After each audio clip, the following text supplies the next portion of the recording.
Hi, good morning, everybody. I'm Susan. I'm a compulsive overeater.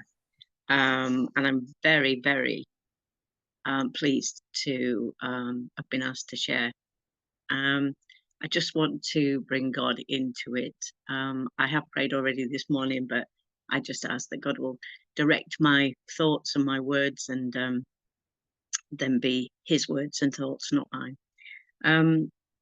Yeah, my qualification for being an OA.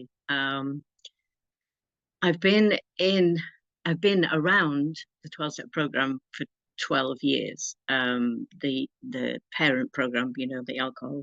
I've been around OA for the last 5-6 years.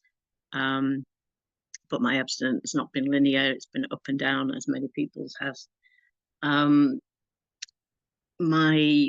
Let's think about my childhood. When I think about my childhood, I was the youngest of 4 siblings.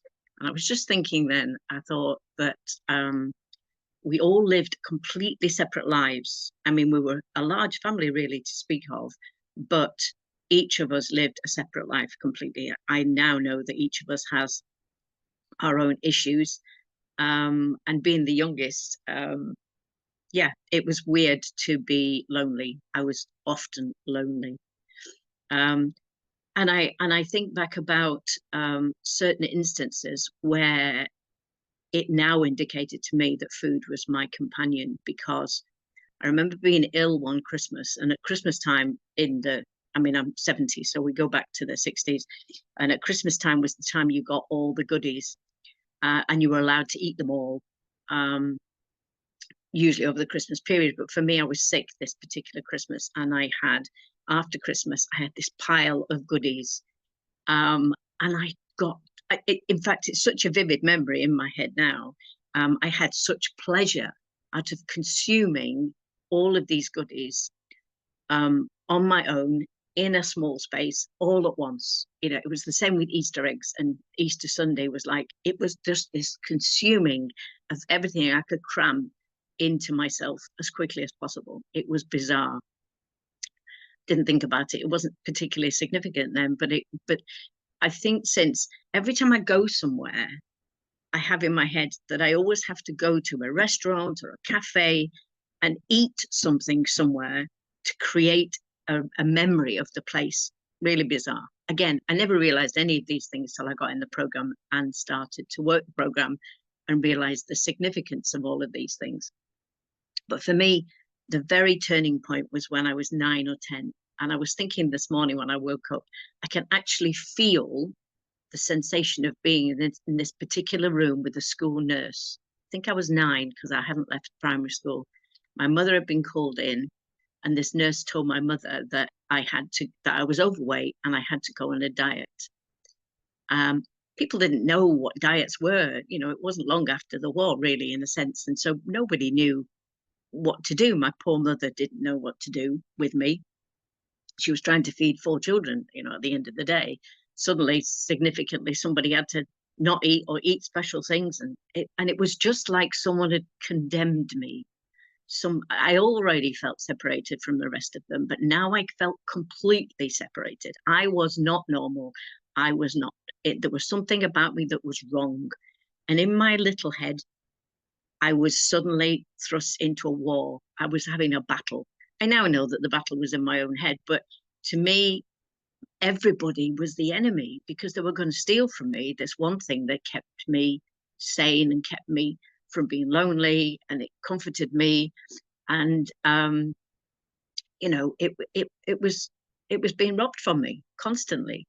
So I had my defenses up all the time. I used to be I look at photographs of myself when I was like 5 or 6. I used to be such a happy-go-lucky little kid, until this incident. I mean, they didn't know, we were all learning things in those days. They were trying to be helpful and so on. And so I remember going to get a paper round when I was 11. I should have been 12 or 13, but I was 11.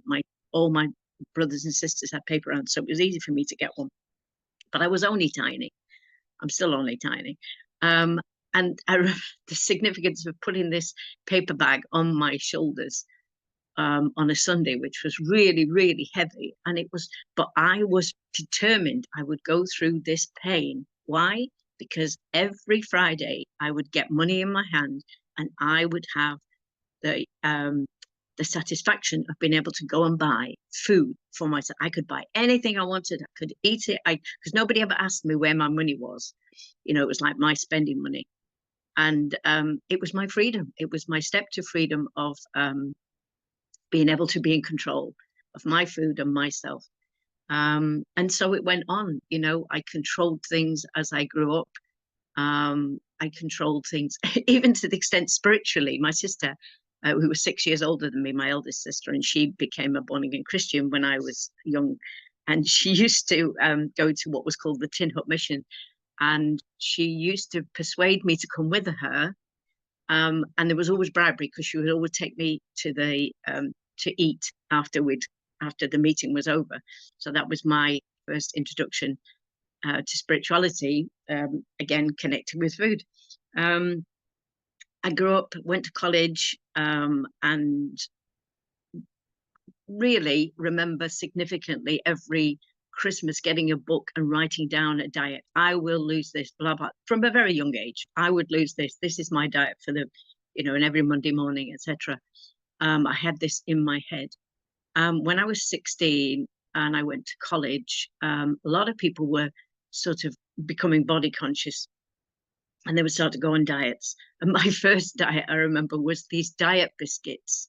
My favorite, chocolate biscuits, but you only had 3 of these chocolate biscuits for each meal, substitute meals, and that was, oh, this was real good. I took these chocolate biscuits to college with me, but of course they never sustained me.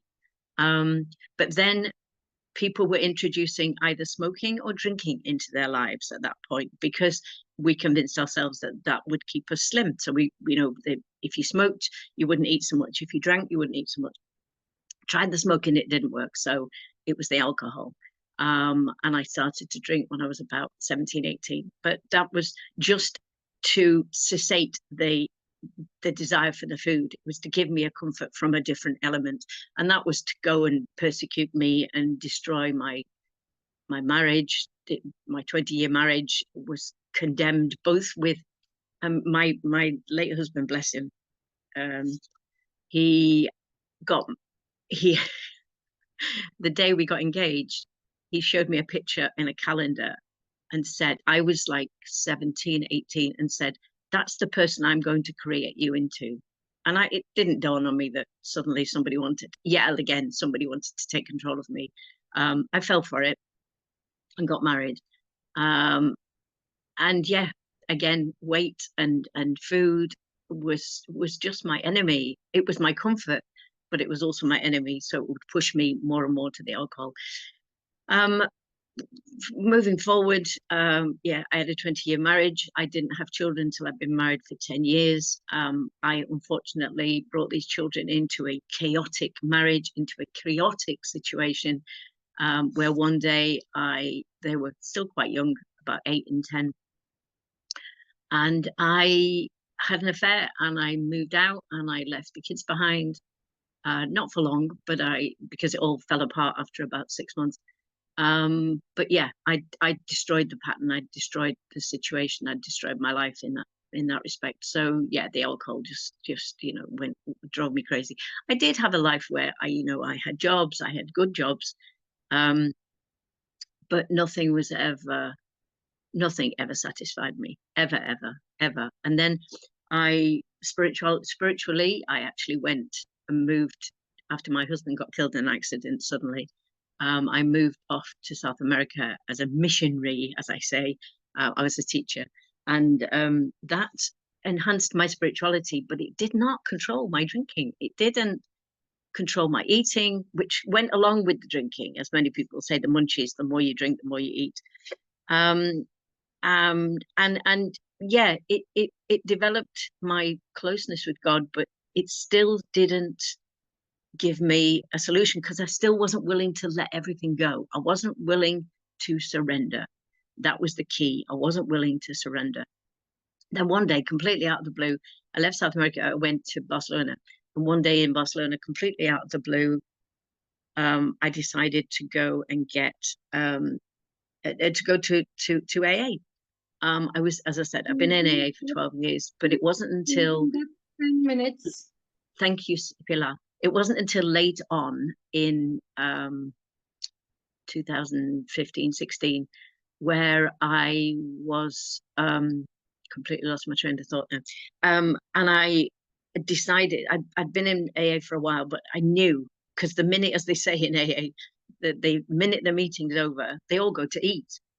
So it was like someone said, oh, you know, sugar won't kill you. Oh, yes, it would. It was like some introduction to me to go, it's okay. And, you know, I was out for the count then. I was out and running. And so the food was getting noisier and noisier, and my weight was getting higher and higher. I joined an AA meeting in Spain in Spanish, which wasn't easy, but there were beautiful people. But unfortunately, after the meetings, they socialized by going out drinking. Fast forward, I came back to the UK in 2017 or 18 and followed the AA program for quite a while, but then decided, okay, if there's no OA meetings here, let's start one. So I joined this particular church, and they were going to give me the building and the room free of charge for a little while until I could start it up. And so for about 2-3 weeks, I went to a GSR, and they gave me, the Heart of England GSR gave me all these beautiful books, all this help to start up this. And I would sit there for maybe 2 or 3 weeks each week. I would sit there reading my literature and waiting. Then I put some posters out to the local surgeries and things, and people started to come, and it really was a beautiful meeting. But I can say, with regard to hearing the traditions, I can't think whether it's 5 or 7, I sort of destroyed the meeting because I wanted to control it. I wanted it to be a success. I got the miracle of neutrality over food. I was the person I'd always wanted to be. Can't remember how old I was, but I was in my 60s, and I was slim, and I wasn't slim. I was thin, you know. I was this person I thought I'd always wanted to be, but I wasn't happy. I wasn't happy. I didn't have a sponsor. I was working the steps, but on my own, because people who came to the meeting were all new, and so we were sponsoring one another, sort of thing. But I say I got the physical miracle, but I didn't get the spiritual miracle, because, and then I did get a sponsor. Bless her, she passed away last year, and worked the steps. But come 10, 11, 12, I'm just lazy. I didn't continue the 10, 11, and 12. I got the miracle, I got the things, and then I kept on stepping back.